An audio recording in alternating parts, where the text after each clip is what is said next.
Today, we're going to be talking about the problem of morality.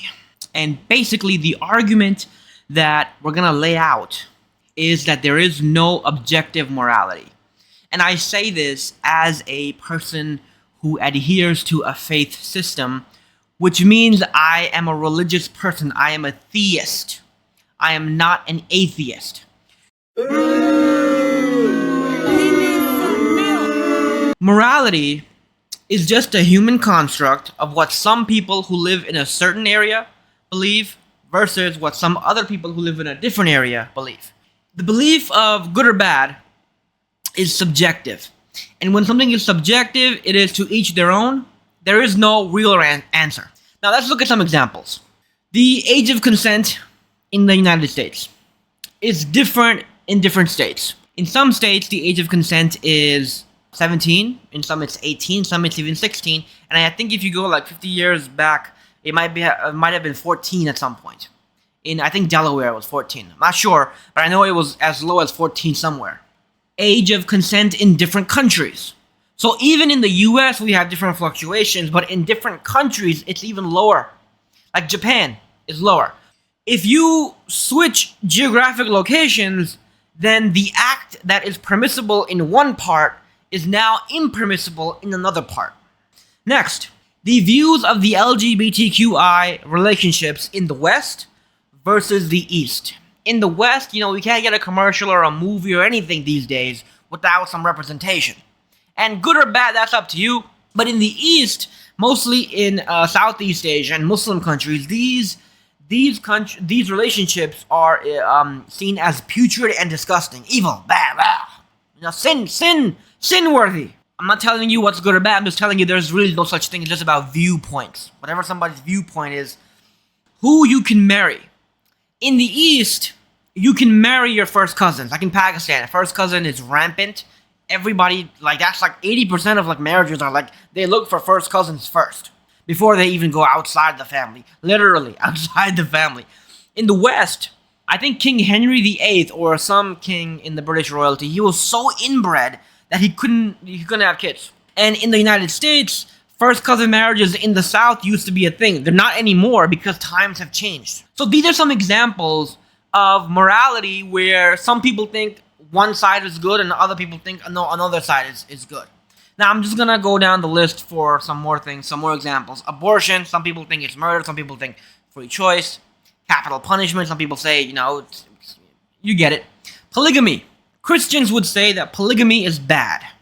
Muslims would say, no, polygamy is fine. What's wrong with polygamy? Well, Muslims do polygyny, which is one man, many women. They believe that men can have up to 4 wives. One culture and religion says it's okay and good and moral, and the other one says, no, it's not. It's amoral. This is no way. It's very bad. It gets even worse with time. Because with time, what you can do is you can have one population in one area, and over time, even their morals change. For example, there was a time in the West when we bought and owned slaves. Now we don't. There was a time when we thought the LGBTQI relationships were a good thing. Today, when we didn't think they were a good thing. Now we do think they're a good thing. So this is the argument that everything is just a viewpoint. There's no such thing as real objective morality.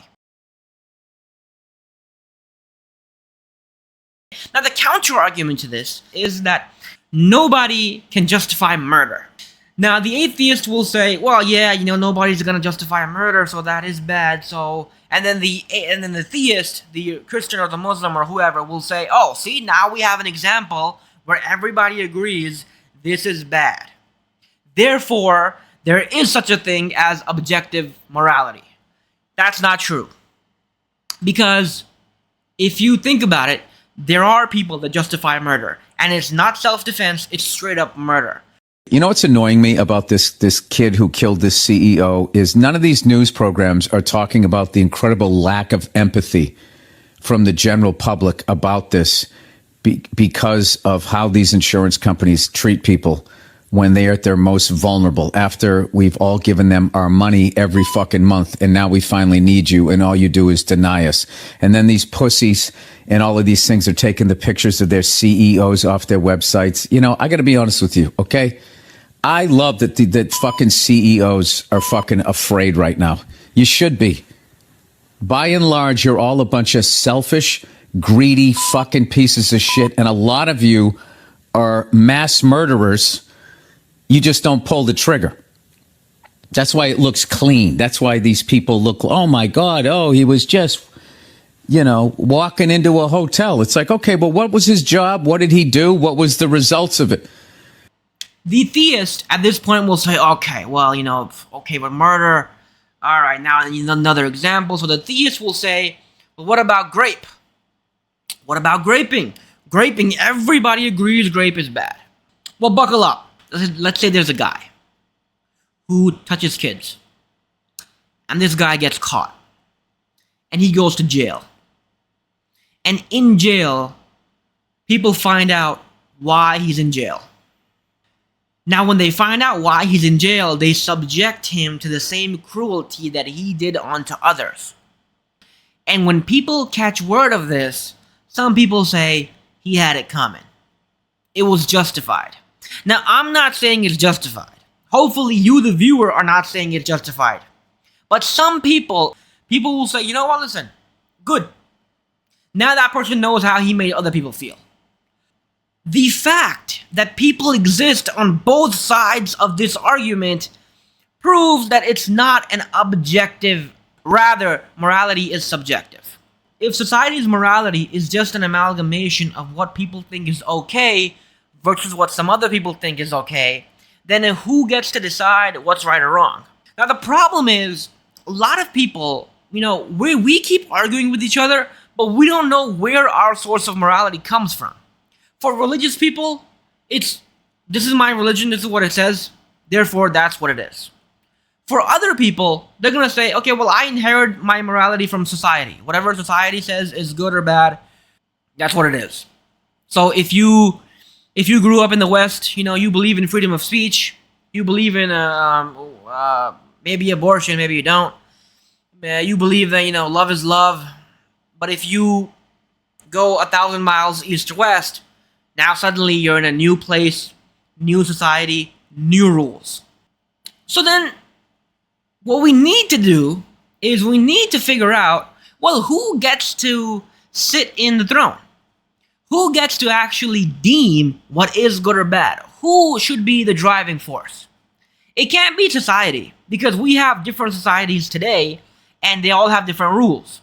It can't be one person, because we're not gonna agree on which person we even in elections you can't vote for one person. One person doesn't unanimously win and get all the votes. So how are we as a planet gonna come together and think, okay, this person should be the one dictating what is good or bad? Here is where I will say that I think I know someone who we can all logically say would be the prime candidate to tell us what is good versus what is bad. And the candidate I want to propose is God. Now, the atheists will say, well, God, you can't prove God exists. And that's true. You can't prove God exists. So, obviously, if there was one, we would have found it by now. But I'm going to ask the atheists, I'm going to ask you logically. Let's think about this logically. Let's suppose such an entity exists, just for argument's sake. This entity is the Alpha and the Omega, the first and last, creator of the heavens and the earth, master of life and death, basically the creator of everything. Now, because this entity has created us, this entity would logically get to deem what is good versus what is bad, what is permissible versus what is non-permissible. And the theist will say, well, listen, even if that argument makes sense logically, sometimes, God, whatever he's giving his stamp of approval, I don't agree with. And look, no argument here. There are some things which God gives a stamp of approval to, and a lot of people don't like it, even when they're part of that religion. For example, Muslim women don't like that men can have 4 wives. The argument is God is really the only person who should have the authority to sit on the throne and tell us and deem us good or bad. He's really the only logical person that everybody would say, okay, if God exists, then yeah, then God should get to call the shot. Now we have a big problem. There's different gods. Christ, Yahweh, Allah, the gods of the Hindus, Zeus on Mount Olympus, Odin, Thor, who? And that's where the problem is. We've proven morality is subjective, but now we cannot prove to them that such a deity exists. At this point, now we have to argue whether or not God exists. And if he does, which God? I was having a debate with a Christian one time, and the Christian was telling me, your religion is amoral. And I was like, why? And he's like, your religion, you can have polygamy. And I was like, okay, so? Well, polygamy is amoral, it's bad. And I was like, this guy doesn't get it. You think polygamy is bad because you believe in a God who says so. I believe polygamy is morally okay because I believe in a God who says so. We both believe God exists, we just differ on which God. So we shouldn't be arguing about morality, we should be arguing whose God exists. If you ever want to have a moral argument, you have to do this. You either have to figure out, does God exist? If no, anybody can do whatever they want. Nobody should get to tell you what you think is right or wrong. You can think whatever you want. You can think of one thing being good or bad. That's up to you. Nobody has the right to tell you otherwise. But if you do believe in a God, then God does have the right to tell you. So the first step is you have to figure out, does God exist? And if no, it's a free-for-all. If God does exist, the second step is, which God? One God or many gods? Once you know that, then the third step is now you adhere to a religion or a faith-based system, and that's where your morality is derived from. All morality is derived. It is a byproduct of your faith. If I today converted from Islam to Christianity, my morals would change. Not because I actually believe in the good or bad of the morals themselves, but because I believe that the creator of the world is different now, and he has a different system.